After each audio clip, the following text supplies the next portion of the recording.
In 2023, the air we breathe in North America took a dramatic turn for the worse. Millions of people across the United States experienced something they had never seen before.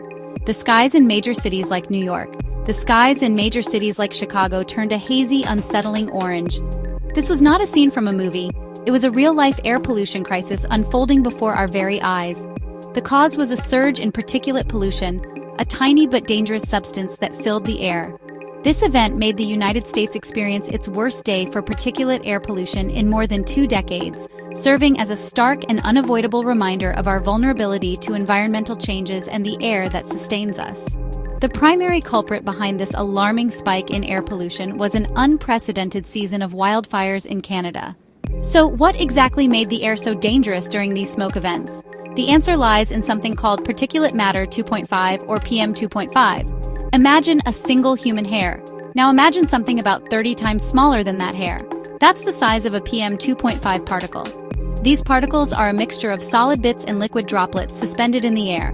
They come from many sources: car exhaust, industrial factories, wildfire smoke, and burning vegetation. Their incredibly small size is precisely what makes them so harmful to human health.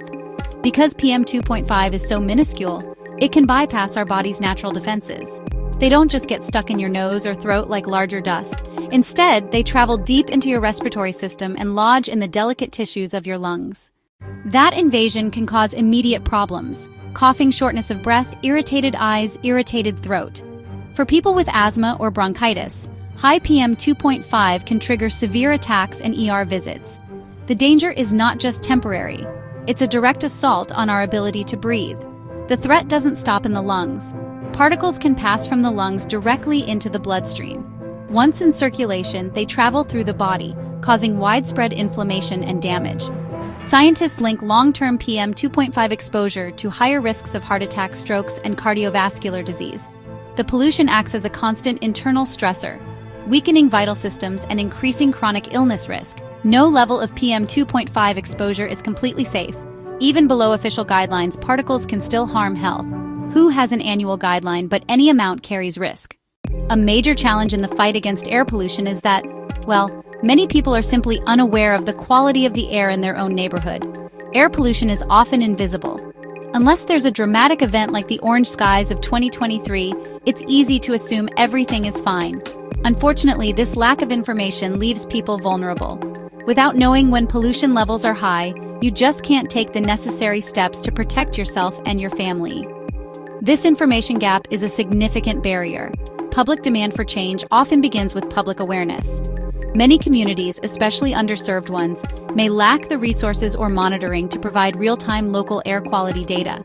Fortunately, it is becoming easier than ever for individuals to access this vital information. One of the most powerful tools is the Air Quality Life Index website, which my colleagues and I at the Energy Policy Institute at the University of Chicago created. This tool is free and accessible to everyone. You can simply go to the website and enter your location, your country, state, or even your local district. It will tell you how much longer you could live if your community's air matched WHO guidelines. It makes the threat personal by translating pollution into lost life expectancy. Beyond the Air Quality Life Index, there are many other excellent resources. Government websites like the US EPA's airnow.gov provide real-time data. They use a simple, color-coded air quality index to show healthy to hazardous air. The story of 2023's polluted skies is a grim warning, but it does not have to be our destiny. The same data that reveals the profound damage caused by air pollution also illuminates the path toward a healthier future. The key is to recognize that a significant portion of the particulate pollution we face is man-made, stemming from the burning of fossil fuels in our cars, power plants, factories. This is actually good news because it means we have the power to change it. Unlike threats that are beyond our control, air pollution has a human-made source, and therefore it has a human-made solution. History provides us with powerful examples of success. In the United States, the passage of the Clean Air Act in 1970 led to a dramatic reduction in pollution.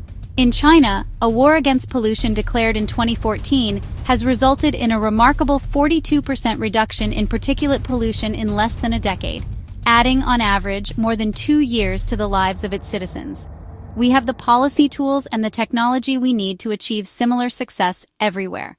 By tackling the root cause, we can address both crises at once.